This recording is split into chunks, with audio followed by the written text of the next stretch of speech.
Walaupun banyak orang pesimis soal perkembangan dunia, data menunjukkan optimisme dunia yang lebih baik di masa kini. Halo semuanya, nama saya Michael. Selamat datang di channel saya, Sikutu Buku.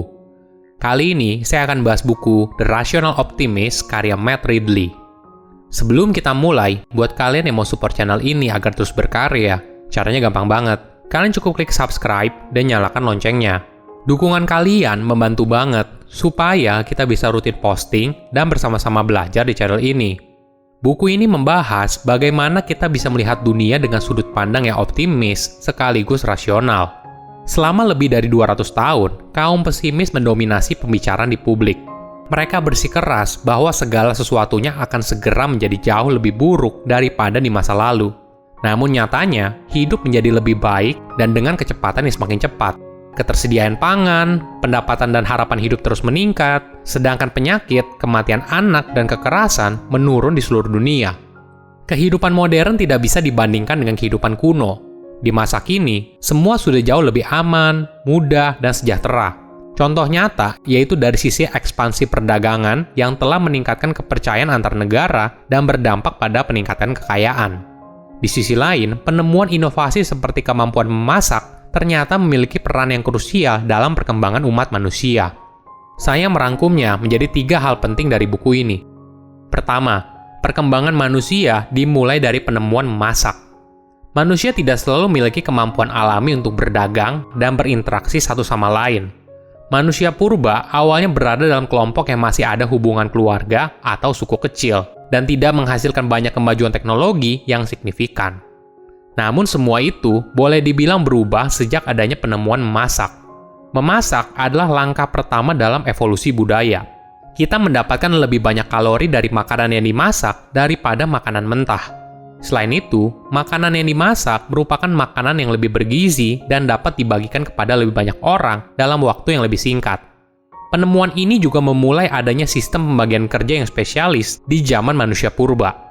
Para wanita mengumpulkan biji-bijian dan karbohidrat pokok, sedangkan pria memburu hewan yang lebih besar untuk mendapatkan protein. Perkembangan ini terus-menerus hingga akhirnya manusia memiliki surplus dalam hal makanan. Kelebihan sumber daya ini lalu mendorong untuk terjadinya rasa saling percaya terhadap orang di luar kelompoknya melalui perdagangan. Saat kepercayaan di antara orang asing perlahan meningkat, manusia mulai berdagang barang selain makanan. Perdagangan ini berkembang menjadi jaringan inovasi pertama sekitar 160.000 tahun yang lalu.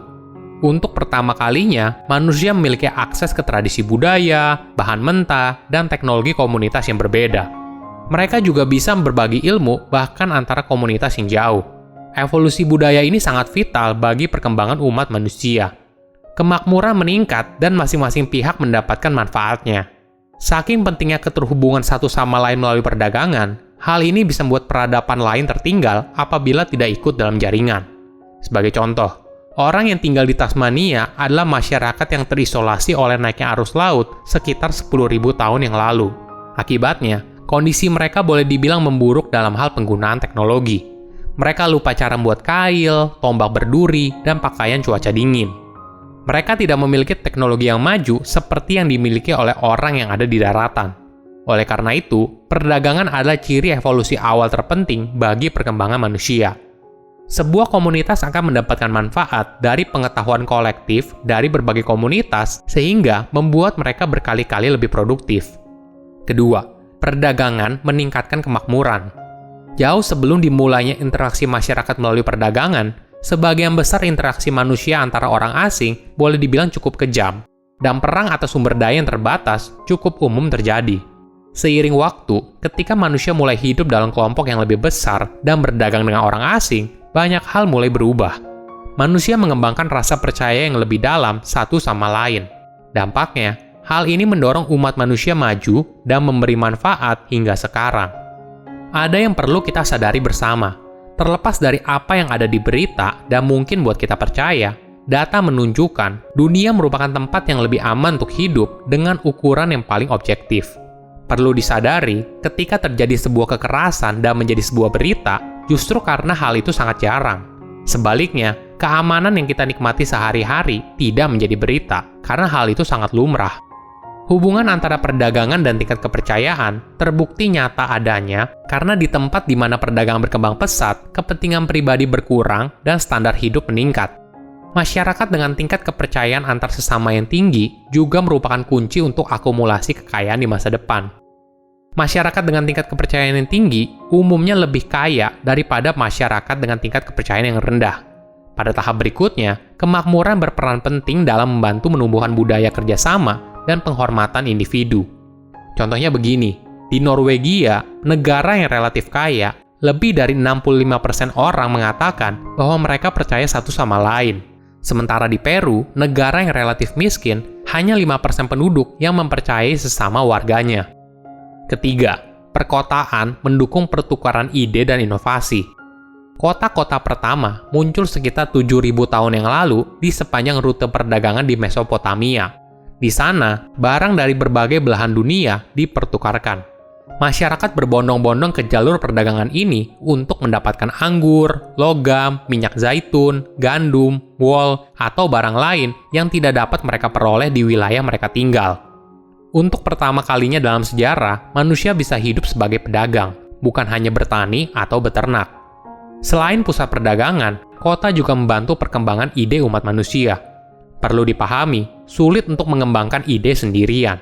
Tetapi perkotaan menarik berbagai pedagang dan tipe orang yang beragam. Sehingga pengetahuan kolektif masyarakat secara bertahap juga ikut berkembang. Hal inilah yang kemudian mendorong terjadinya inovasi yang berpengaruh dalam kehidupan umat manusia. Perkotaan merupakan tempat yang cocok untuk sebuah ide bisa berkembang dan menyebar. Sebagai contoh, banyak inovasi yang ada di dunia dikembangkan di London pada tahun 1800.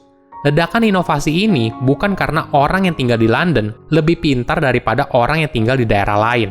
Namun, karena kota tersebut banyak menarik manusia berbakat dari berbagai belahan dunia.